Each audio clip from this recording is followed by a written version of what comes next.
最近有很多人讨论一个平台叫 LBRY， 很多人认为这平台会很快取代 YouTube。那么 YouTube 真的会走向没落吗？今天我来分享我的看法。Hello， 大家好，欢迎回到我频道，我是 Grayson。在2020年12月的时候，一个音乐频道叫 Nicecore 好和弦，他发布了一部影片，影片里面说他要慢慢离开 YouTube， 准备到另外一个平台叫 LBRY。从那个时候开始，让很多人知道了这平台，并且也有很多 YouTuber 觉得很好奇，产生了很多讨论。作为一个主要讲 YouTube 的 YouTuber， 我想用今天的影片来说说我的看法。如果你是第一次听说 LBRY 这个平台，也没有关系。这部影片我会带你了解什么是 LBRY， 它的运行原理是什么，它和 YouTube 平台的比较，并且我是否建议你去使用那个平台。如果你是第一次来我频道，我的频道主要讲关于社交媒体以及网络创业内容。如果你对这段感兴趣，欢迎订阅我频道，一定要记得打开旁边的小铃铛，这样你就不会错任何新影片通知了。那么话不多说，开始我们今天的内容。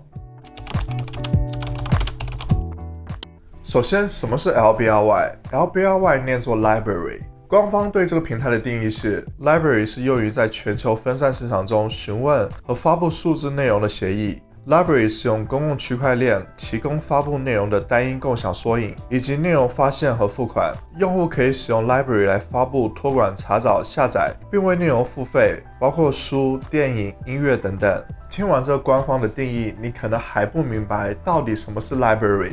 其实 Library 有3个主要的特点，它是完全自由独立的、去中心化以及完全加密。我们现在熟知的一些平台，像是 YouTube、IG、Spotify， 创作者必须首先把内容上传到这些公司的自家服务器上面，然后这些公司会放广告到这些内容里。如果有些内容广告商不喜欢，那么就很难得到曝光。所以 Library 认为这是对创作者非常不公平的，他们没有得到他们应有的自由。他们想要替代中心化的网站，让创作者和粉丝直接互动，不受任何限制。他们采取的是 P2P 网络，当创作者上传他们内容到 LBRY 网络时，并不会像 YouTube 一样先上传到他们主机，经过审核之后才能够发布，而是存在了每一个使用 LBRY 的用户中。现在 Library 主要提供2个平台，一个是 LBRY.TV， 另外一个是 Odysee.com。现在有更多人使用的是 Odysee.com 这个平台。那么创作者在 YouTube 上是可以通过广告来盈利的。如果他们去了 Library， 他们能够通过什么样的方式来盈利呢？ Library 提供了一种虚拟货币叫 LBC， 这大家熟知的比特币性质是相同的。创作者上传影片到 Library 的时候，可以设置观众观看这部影片的价格，观众也可以打赏这部影片。Library 有个很吸引创作者的地方，就是创作者在这个平台上所获得所有收益， Library 都不会收任何手续费，全部都是归创作者所有的。我们都知道 YouTube 是会和创作者进行分成的， YouTube 会拿走 45%， 剩下的 55% 是归创作者所有的，所以这也是 Library 的一个卖点。你获得的 LBC， 你可以选择继续支持其他的创作者，或者你可以兑换成美金。在我录制影片的时候，一个 LBC 可以兑换 0.13美金。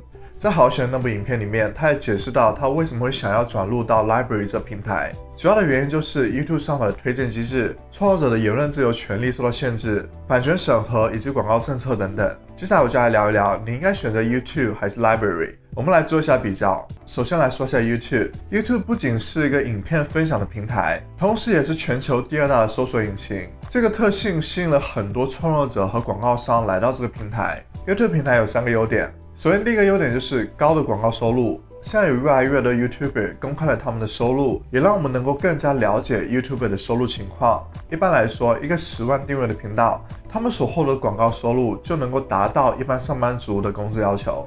何况很多 YouTuber 他们不止广告收入一种收入来源。所以，如果你有足够的流量，你能够利用 YouTube 获得非常可观的收入。第2个优点就是 YouTube 是个搜索引擎 ，YouTube 是属于谷歌的，谷歌是全球第1大的搜索引擎，而 YouTube 排在第2。人们在谷歌上搜索内容，也能够搜索到 YouTube 影片。这就意味着，如果你的 SEO 做得好，你能够很有效地吸收平台外的流量，平台外部的人也能够看到你的影片。这不仅会让你的影片表现好，获得更多的观看量，同时也会给你带来更多的广告收入。第3个优点，用户多。YouTube 的注册用户为20亿，每天的活跃用户为3000万。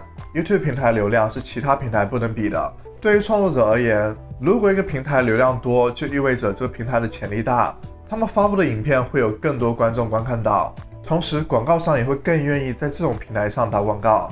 所以这种效果是相互的，创作者能够获得更多的广告收入，广告商也能够获得更多的回报。说完 YouTube 的优点之后，我们再看看 YouTube 有什么缺点。首先第一个缺点就是竞争大。如果你还没有开通 YouTube 频道，但是你想开通 YouTube 频道，你就需要认真思考了，因为每天有很多人加入 YouTube 开通自己的 YouTube 频道，而且如果你没有办法做出突出的内容，你是很难把频道做起来的。并且 YouTube 是以算法为主导的平台，影片表现越好，算法就会更加推荐这部影片。如果你的影片没有办法受到观众的喜爱，那么很多时候 YouTube 算法也会帮助你推荐这部影片给更多的观众，所以你也会感觉到你付出了很多努力和精力，却没有得到应有的回报。第二个缺点就是获利有条件。如果你想要在 YouTube 上获得广告收入，你就必须要达到一定的获利条件。你必须要达到1000个订阅人数，以及在1年之内获得4000小时的观看时长。我的频道是通过3个月的时间上传了50多部影片，达到了这个获利标准。我的频道是属于比较快的，也有很多频道他们花了6个月甚至更久的时间才达到了这个获利标准。所以如果你打算在 YouTube 上获得广告收入，你是否愿意在没有盈利的情况下坚持更新影片？这个获利条件是否是对你有难度的？第三个缺点就是审核制度不透明。我们都知道 YouTube 的审核制度是非常严格的，一旦他们发现了一些问题，他们就会给影片打上黄标，但是他不会告诉你为什么。一旦他检测到他认为违规的内容都会被打上黄标，打上黄标就意味着影片的获利会受到影响，所以影片里面谈及内容一定要注意，才能够防止影片被黄标。再来说一下 Library 的优点。首先第一个优点就是你可以直接开始获利，你可以今天就开始在 Library 上发布影片，你可以今天就开始赚钱，你不用像在 YouTube 一样努力经营好几个月，达到获利标准才能够开始获得广告收入。同时这会很大的激发起创作者的创作动力，因为你创作越多内容，就意味着你会赚越多的钱。